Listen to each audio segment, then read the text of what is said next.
Jadi pertanyaan ibunda kita tadi, seketika ada orang menyakiti kita dengan perkataan, apakah harus kita balas? Atau bagaimana? Kan gitu Bu ya. Yang perlu Ibu catat 3 hal. Di dunia ini Bu ada 3 kelas. Ada orang yang kapasitas ilmunya, pengetahuannya, pengalamannya di atas kita. Ibu akan nyaman bertemu orang itu. Nyaman itu artinya tidak akan dia menyakiti kita, tidak. Bahkan dia akan menyayangi kita. Yang kedua, ibu akan bertemu dengan orang yang sekelas dengan kita. Nyambung, aman, nyambung. Tapi hati-hati kalau ibu bertemu dengan orang yang di bawah kita. Ampunnya dengan itu, Bu. Tahu ampun, Bu. Ibu ngecek benar cak manonian, elok cak manonian, pastinya artikan seperti pikirannya itulah. Untuk orang kelas ini, Bu, jangan dilayan. Tidak selesai urusan itu, sakit hati kita kalau melayani orang itu. Jadi Bu tengok, oh ini kelasku di atas saya kok, aman, nyaman kok. Oh, kok startup, nyambung, di bawah kita, jangan dilayani, Bu. Tapi Pak, dia sudah menyakiti, biarkan saja. Maksud dia menyakiti kita, kita sakiti pula dia. Sedangkan kita tidak suka dengan sifat dia, perbuatan dia, kok kita tiru? Gitu. Jadi terhadap orang yang di bawah kita kapasitasnya, ibu jangan layani. Jadi saya pernah berpikir gini, Bu. Si A itu sombong, si B itu angkuh dan tidak bergaul macam-macam. Setelah saya pelajari, itulah persoalannya. Kalau dengan orang-orang besar dia tidak berkawan, orang-orang pintar dia tidak berkawan. Tapi kalau orang-orang cek itu tidak berkawan, rupanya itulah alasannya. Kalau saya berkawan dengan kamu secara akrab, pening pala saya. Kecek kamu tidak nyambung ke saya, kecek saya tidak nyambung ke kamu. Kecek kamu ngalor ngidul, aku nak dengar aku. Mendingan kita berkawan baik, kalau kamu ada kepentingan ngecek nanti aku bantu. Ketimbang aku bergaul dengan kamu, pening pala saya. Itu intinya. Itu kawan saya menyampaikan tuh. Oh, cak itu Pak. Iyo. Oh, pantas Bapak berkawan dengan orang-orang berpendidikan atau orang di atas Bapak. Nah, tobo itu lemah ngomong kita itu. Kalau ikut payah ngomong itu. Bayangkan aja ada orang yang susah, betulan ibu-ibu lah meninggal lakinya. Pak, ya kenapa? Itu ibu itu, ini anaknya uang sekolahnya belum dibayar, anaknya sering diusir. Wah, bantu itu. Pas kita bantu, apa kata orang itu? Kalau bapak itu tidak ke emaknya. Nah, padahal kita tidak seperti itu, kan pikiran tadi. Itulah makanya Nabi Muhammad jangan sampai ada fitnah. Banyak bininya, Bu. Bini Nabi Muhammad itu rata-rata bini para prajurit-prajurit, tokoh-tokoh yang harus diselamatkan kehormatannya. Masa dia tidak berberas, tidak dibantu oleh Nabi Muhammad? Sedangkan Nabi Muhammad punya kunci Baitul Mal. Ah itu. Pas Nabi Muhammad bantu, kalau jando-jando semangat Rasul tuh. Itu. Kepalangan daripada dia itu kan mendingan dia nikahi. Tapi untuk yang lain-lain itu ada perwakilan untuk menghindarkan pola pikir, Bu. Itu, Bu ya. Kalau di bawah kita jangan dilayani, Bu. Tinggal santai, Bay. Tuh. Yang lain? Silakan, Bu. Saya langsung aja ya, Pak ya. Ya. Waalaikumsalam. Ini tadi masalah ini perkata. Kalau ini masalah utang-utang, Pak. Ya. Pak katakan tadi.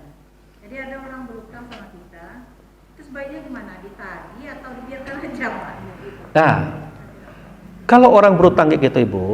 Nah, ini kadang-kadang kesalahanku dari pempiutang, Bu. Dari kita salah, Bu. Dalam Islam itu, Bu, kalau ada orang berutang, harus ada borohnya, Bu. Harus ada boroh. Itu satu. Dalam Islam itu, Bu, harus ada saksinya, Bu. Dua. Dalam Islam itu, Bu, harus tertulis di tekennya. Kita tidak ada boroh kita nih, tidak ada saksi, tidak tertulis, kita utangi aja. Itu kesalahan kita dulu, Bu. Nah, ya kan? Kenapa Islam ini sangat menghargai perjuangan? Duit ibu yang ibu pinjamkan ke ini itu bukan duit mudah, kadang-kadang payah nyari duit itu, Bu. Kayak kita lemah baik kita pinjamkan ke kawan. Kawan waktu minjam, kata orang Padang tuh lembut lagi gigi daripada lidah.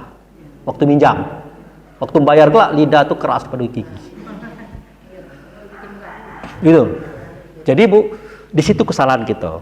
Tidak ada boroh, tidak ada saksi, tidak ada tertulis. Kalau ada boroh, kita kasih tahu. Apa kata kita? Bu, Pak, seminggu lagi nih, macam mana ceritanya nih? Tengoklah Pak, tengoklah Bu, H-2. Artinya kalau sampai waktunya Bu, boroh ini jatuh ke ibu. Itu dalam Islam seperti itu. Sehingga tidak terjadi kerugian. Paham Bu? Nah, cak mana Pak, lah telanjur nih Pak. Tidak pakai Islam selama ini, main pinjam-pinjam baik. Nah, kalau telanjur, kalau ada orang berutang, kewajiban ibu menagih. Menagih dengan baik dan benar. Boleh Pak, agak ngencang dikit, sekedar ngencang tapi jangan nyakiti orang, boleh. Seandainya dia tidak bayar, tanyakan hartonya ada tak yang bisa kita ambil, kita uangkan. Ternyata ada tapi dia tidak ngasih. Berarti kita lah tahu bakal ribut. Bakal ribut kan? Caranya macam mana? Apa boleh buat? Kalau tidak baik, ibu ikhlaskan. Ya. Kalau tidak baik, ibu tidak ribut lagi, ibu tidak bermusuhan ke dia, sudah itu ibu tidak berani lagi berutang ke ibu. Ibu ikhlaskan. Di akhirat, ibu aman. Gitu kan? Tapi kalau ibu tidak senang juga, boleh dengan cara lain. Bisa diadukan. Diadukan. Bukan pinjam itu, berarti ada suatu unsur penipuan. Mengambil atas nama meminjam. Itu nipu, Bu. Buktinya tidak mau bayar. Bisa diangkat, Bu. Tetapi, di dunia, duit ibu tidak dapat juga. Di akhirat, ibu dalam surga dipanggil keluar. Ngurusin itu. Jadi repot. Biar tidak repot, Islam memberikan solusi. Itulah solusinya tadi. Setiap peminjaman ada boroh, ada saksi, ada tertulis. Belum bisa bayar, tidak bisa bayar, borohnya kan ada, kan tidak rugi. Biasanya boroh ini nilainya besar daripada utang biasanya. Ya, besar dari utang. Kalau terlanjur, kita tidak menggunakan cara Islam tadi, nah itu tadi.